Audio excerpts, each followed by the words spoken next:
समाधिर औदार्यम प्रसाद इति जे पुनः गुणाश्चिरंतनैरुक्ता ओजस्यंतर भवन्ति ते ओजस्यंतर भवन्ति ते।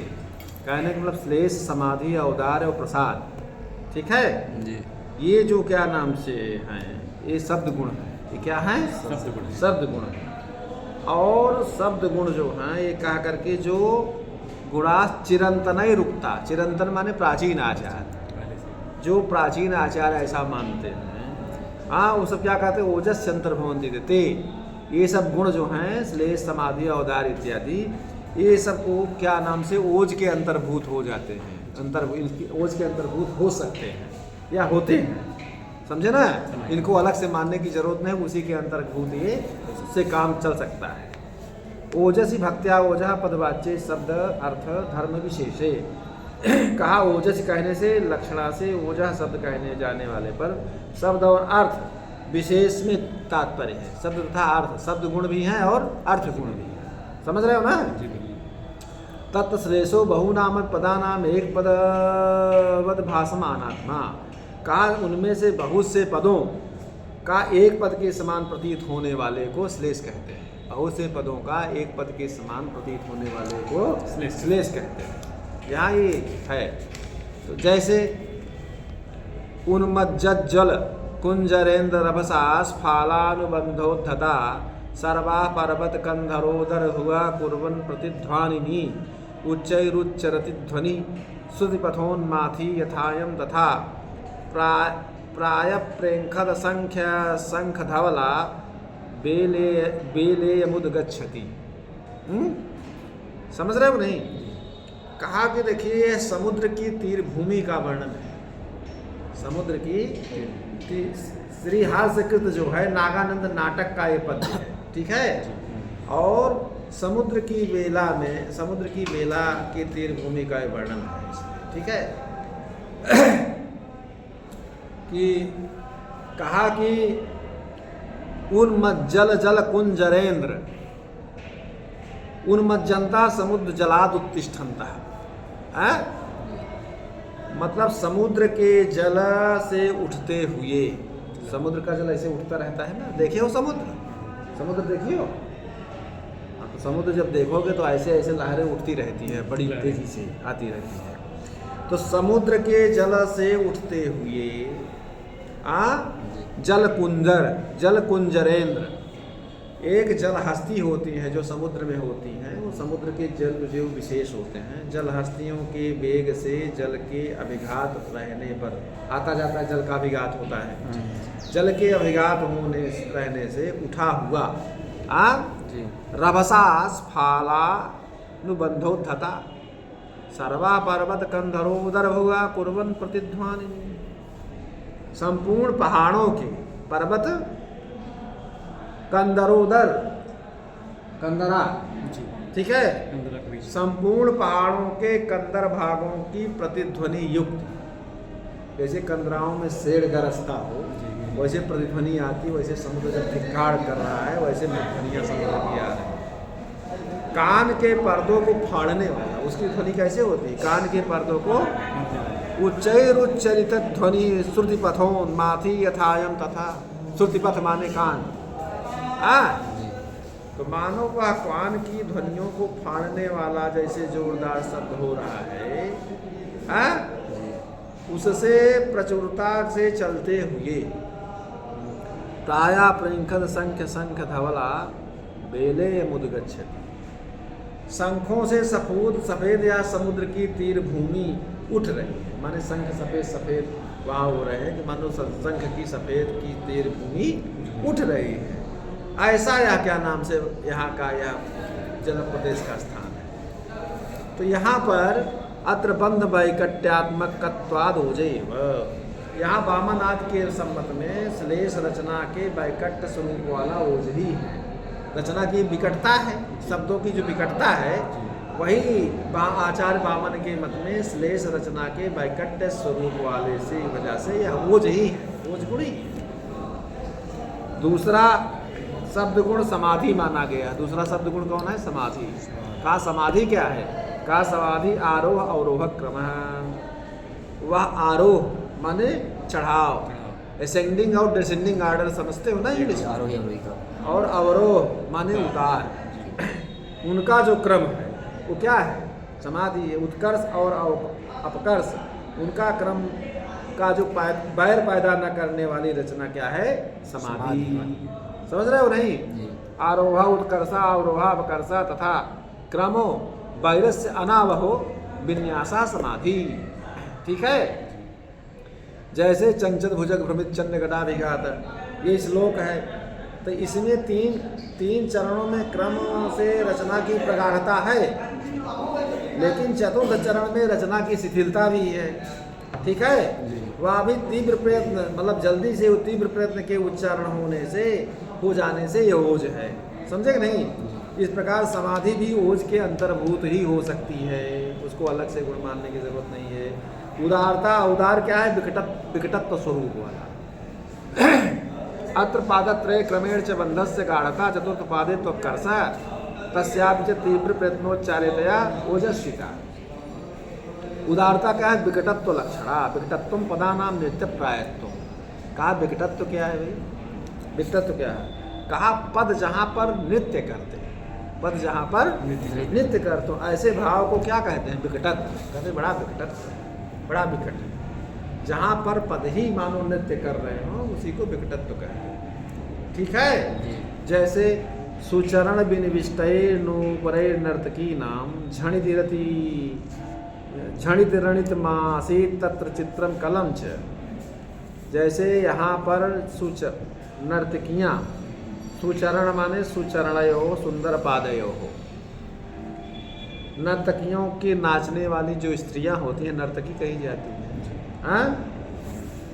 वो सज उज के वो करती हैं, तो उनके चरणों में वो निविष्ट माने क्या पहनी होती? नूपुरई, नूपुर माने घुंघरू।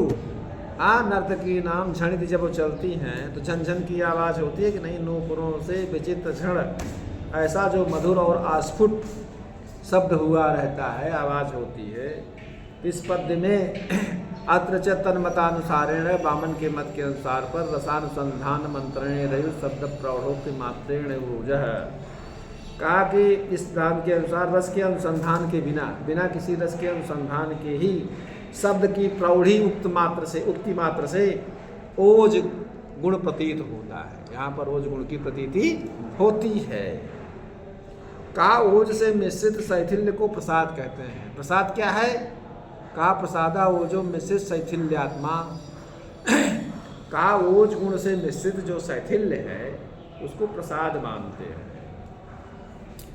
अब देखो, जैसे जो जा शस्त्रम विभर्ति स्वभुज गुरु मदा पांडवी नाम चमूना। पांडव की सेना में, चमूना मतलब सेना, जब अश्वत्थामा जो है अपने पिताजी को जब सुना कि द्रोणाचार्य जी की हत्या हो गई, उस समय कह रहा है कि पांडवों की सेना के बीच में जो अपने बाहुओं को पूर्ण घमंड करने वाले, जो अपने बाहुओं को पूर्ण घमंड करने वाले और शस्त्र को धारण करता है, तो ये जो है ये दोनों भी ओज के अंतर्गत है। ये क्या है? दोनों ओज के। ठीक है ना? तो जो जा शस्त्रम विभर्ति स्वभुज गुरुमद पांडवी नाम चमूना माधुर्य व्यंजकत्वम यद समासस्य दर्शितम पृथक पदत्वम माधुर्यम तेना इवांगीकृतम पुनः। माधुर्य क्या है? कहा पृथक पदत्व समास के अभाव को, जहाँ पर समास न हो, पृथक पदत्व रूप जो समास का जहाँ पर अभाव है, ऐसे प्राचीन आचार माधुर्य का व्यंजक दिखलाया है। क्या? उन्होंने पृथक पदत्व को माधुर्य कह करके स्वीकार भी किया है। पृथक पदत्व माधुर्यम तेनैवांगीकृतम पुनः।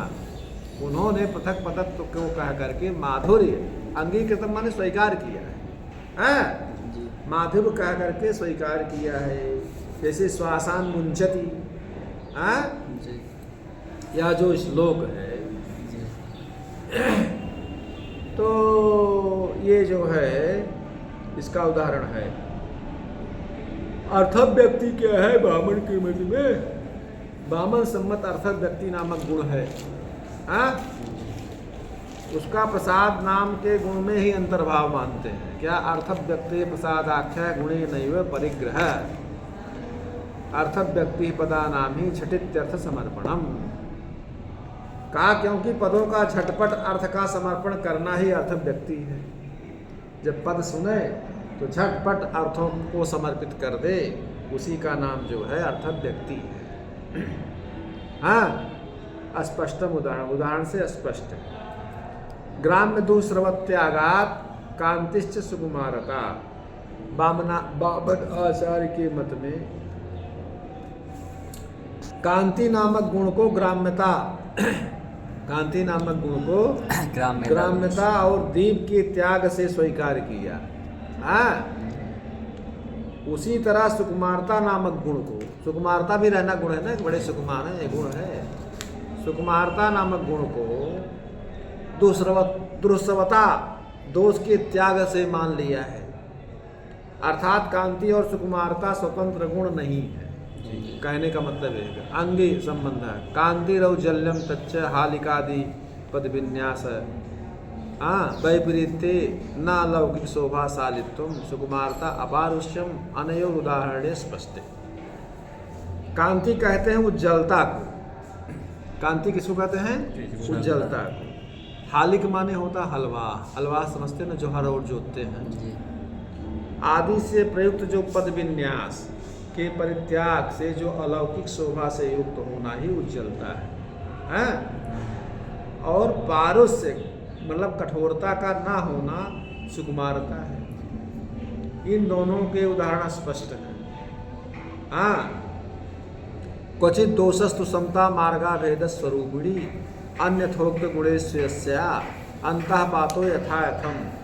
मार्ग भेद रूप समता कहीं दोष होती है और जहाँ दोष नहीं होती है वहाँ गुण प्रसाद माधुर्य ओज में उसका यथायोग्य अंतर्भाव हो जाया करता है। समझे? मसृणेन विकटेन वा मार्गेणोपक्रांतस्य संदर्भस्य तेनैव परिनिष्ठानम मार्गभेद सच क्वचित दोष है। मसृण का मतलब होता है सुकुमारता। मसृण मतलब सुकुमारेण, विकटेन माने कठोरेण, मार्गेण माने रचना भेदेन। ठीक, का सुकुमार कठोर रचना से आरंभ किए गए प्रबंध का उसी रचना से समाप्त करने को मार्ग भेद कहते हैं। यह कहीं पर दोष होता है, कहीं पर दोष भी होता है। मतलब जौने उठा से उठावा वहीं उठा से खत्म करना, नहीं उठाना किसी स्वर में, घटाना किसी स्वर में, तो यह नहीं ठीक। का अव्यूढ़ांगमरूढ़ पाणि जठरा भोगम च बिभ्रत बपु पारेन्द्रासि सुरेश पाणि पुटके सम्मातु किं तावता उद्यद्दुर्धर गंध सिंधुर शतप्रोद्यम दानार्णव श्रोता शोषण रोषणात्मरिता कल्पाग्निदल्पायते। समझे? ये जो है मार्गभेद समता के गुण का उदाहरण बता रहे हैं। जैसे सिंह के विषय में, सिंह का जो बच्चा होता है, कहा कि अव्यूढ़ानी अर्थात अप्रौढ़ानी। व्यूढ़ माने मजबूत, अव्यूढ़ माने कमजोर।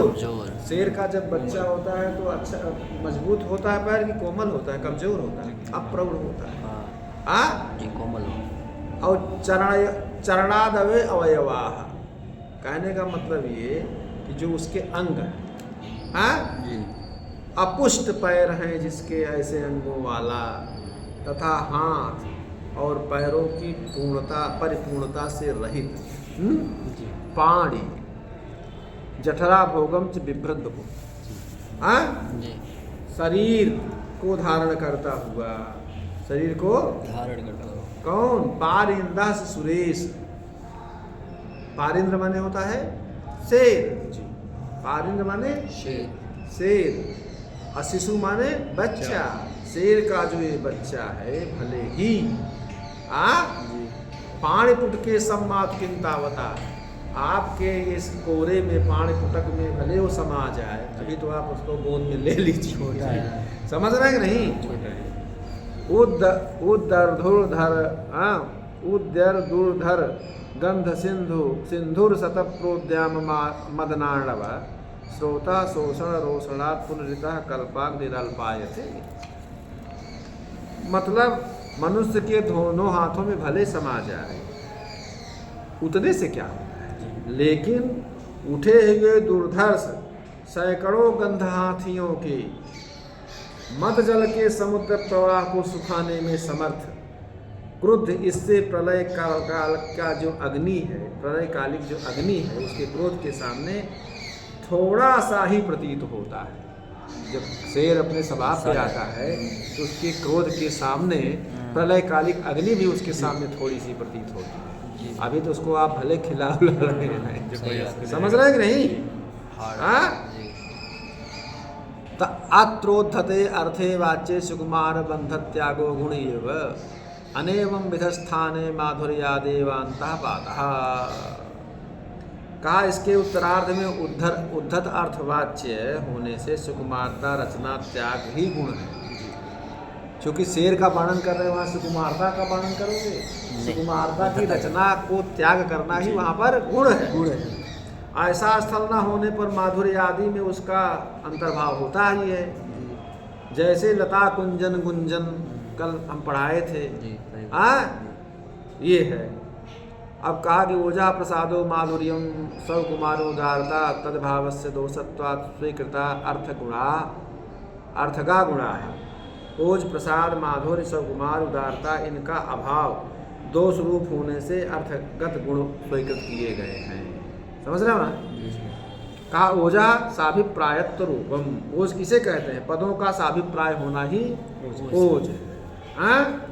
अच्छा, कहा कि प्रसादो अर्थ वैबल्यम। कहा कि अपुष्टार्थत्व दोष का अभाव ही अर्थ की स्फुटता ही प्रसाद है। माधुर्यम मुक्ति वैचित्रम। अधिक पदता दोष के निराकरण को स्वीकार किया जा गया है और उस उक्ति विचित्रता ही उसकी माधुर्य है। उसकी क्या है? माधुर्य मुक्ति वैचित्रम। उक्ति की वैचित्रता ही माधुर्य है। सौकुमार्यम अपारुष्यम। कहा कि देखिए अपारुष्यम कठोरता का ना होना क्या है? सुकुमारता है। अपारुष्य माने पारुष्य माने कठोर, अपारुष्य माने कठोरता का जहाँ ना होना ही वही सुकुमारता है। ठीक है। उदारता ग्राम्यत्वम। उदारता ग्राम्यत्वम। कहा कि ग्राम्यत्व दोष ना होना क्या है? उदारता है। तो ये चीज ये कह रहे हैं। तो येषां पंचानाम में प्रथगुणानाम यथाक्रमम् अपुष्टार्थाधिक पदान्वीकृतम् अमंगल रूप अश्लील ग्राम्याणाम निराकरणे नैवांगीकारा अस्पष्टान उदाहरण। ये उदाहरण से स्पष्ट है। ठीक है, ये उदाहरण से स्पष्ट हो चुके हैं। अब अर्थ व्यक्ति स्वभाव उक्त अलंकारेण तथा पुनः रसध्वनिर्गुणीभूत व्यंग्यानाम कांति नामकः। प्राचीन आचार्यों ने अर्थ गुण के रूप में अभिमत जो अर्थ व्यक्ति गुण को बताया है वो स्वभावोक्ति अलंकार से अंगीकृत है, माने स्वीकृत है। उसी तरह कांति नामक अर्थ गुण रसध्वनि और गुणीभूत व्यंग के रूप में भी स्वीकृत है। समझे कि नहीं? अंगीकृत संबंध अर्थ व्यक्तिर वस्तु स्वभाव स्फुटत्वम। कहा प्राचीन अर्थ आचार्य जो है पदार्थ के स्वभाव की स्फुटता को अर्थ व्यक्ति तथा रस की प्रदीप्तता को कांति मानते हैं। ठीक है। कांतिर दीप्त रसत्वम। कांति की मतलब रस की प्रदीप्तता को कांति मानते हैं। ठीक है। स्पष्ट उदाहरण है, ऐसा उदाहरण से स्पष्ट है। बस कर। हाँ जी।